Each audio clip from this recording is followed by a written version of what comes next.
Pam Bondi walked onto the view set with deliberate composure. The applause was steady, warm, but measured. She took her seat, smoothing her jacket, meeting each host's gaze with a quiet confidence.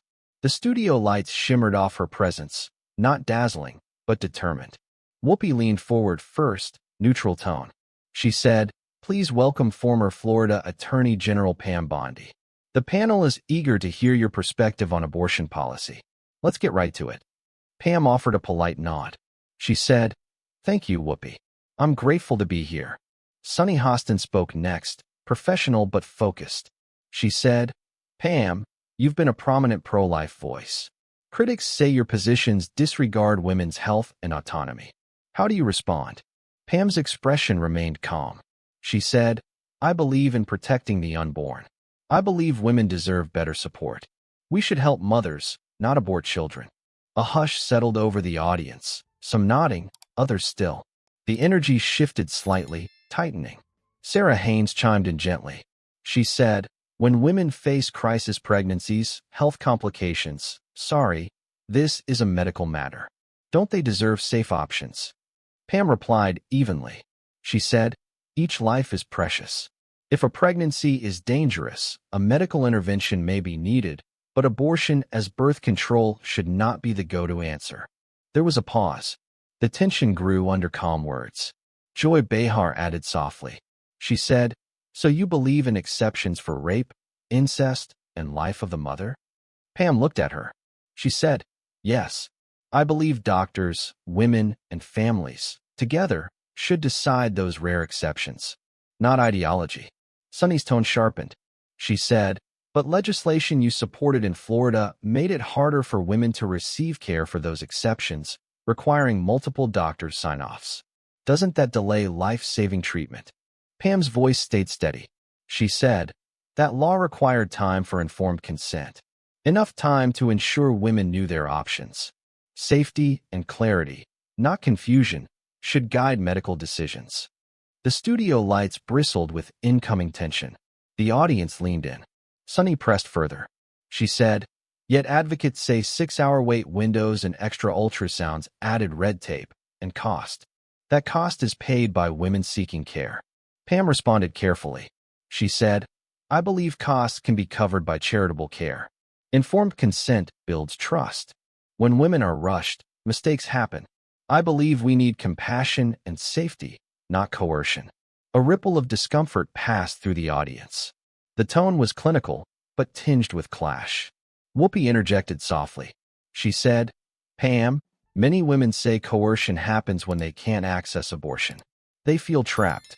How does your policy give them real choice?" Pam exhaled quietly. She said, "Real choice includes carrying a child to term with support, counseling, healthcare, resources. If we want fewer abortions, we should build systems that help women thrive when life begins."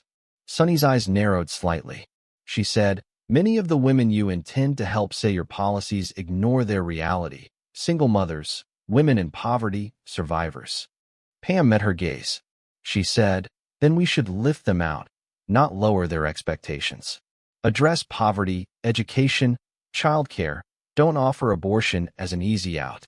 Solve problems, don't mask them." The tension solidified. The room's air was taut. Sarah cleared her throat. She said, "Some see your position as moralizing rather than supporting." Pam cut in smoothly. She said, "It's not moralizing. It's valuing life at every stage. I want dignity for mothers and children." Sunny's tone was tight. She said, "You often say you come from compassion, but statistics show poor maternal outcomes in restrictive states. Ignoring those harms hurts women." Pam's voice remained calm. She said, "We can improve maternal care through better healthcare access, community support, not by legalizing late-term abortion." Two separate solutions. A long pause followed. The audience was engaged, polarized. Joy Behar spoke in a low voice. She said, "This conversation matters deeply, but some might say you're speaking from a position of privilege. Do you feel connected to women facing those realities?" Pam shifted slightly. She said, "I meet with many women in crisis. I've heard their stories, seen their pain. I take their lives seriously. My policy perspective comes from wanting to be part of the solution, not silence their voices. Sunny leaned in one final time. She said, but your policies have consequences. Data shows rising maternal mortality. People say that's life-threatening for women. How can you stand by that? Pam's voice turned firm, resolute. She said, I can stand by it because I believe every life matters. If maternal mortality rises, we fix healthcare systems, not abortion law. We don't dismiss those lives to mask another's. The studio lights dimmed slightly. The atmosphere crackled. Audience members shifted, stunned into silence. Whoopi's voice broke the moment. She said, Pam, we're going to pause here. Pam's words hung in the air. The studio lights seemed to dim further. The applause sign remained off. The audience sat breathless. Sunny shifted forward, voice low but firm. She said, what I'm hearing is that women who die or struggle are collateral damage. You say they're not being dismissed, but what message does it send when policy harms them? Pam's gaze didn't waver. She said, it sends the message that we care deeply about every life. We'll fix any harm, but we'll start with valuing life as sacred. A frail hush spread through the panel. The hosts looked unsettled. Even the crew behind the scenes leaned in. Sunny's next question came like a gust of wind. She said, but Pam, there are women literally dying trying to access standard medical care. If you silence abortion, silence becomes more dangerous. Pam remained unflinching. She said, if a woman is in danger, then medical professionals should act. No one, no law, should block that care. If women are dying because we don't improve maternal health alongside policy, then we fix the system. Her tone carried the quiet conviction of a street preacher, soft but unshakable. Sunny's voice cracked slightly. She said, fixing the system takes time. Women are already suffering. Pam nodded. She said, which is why we should act now. Not by erasing life, but by empowering care. Suddenly, the sound cue came too fast.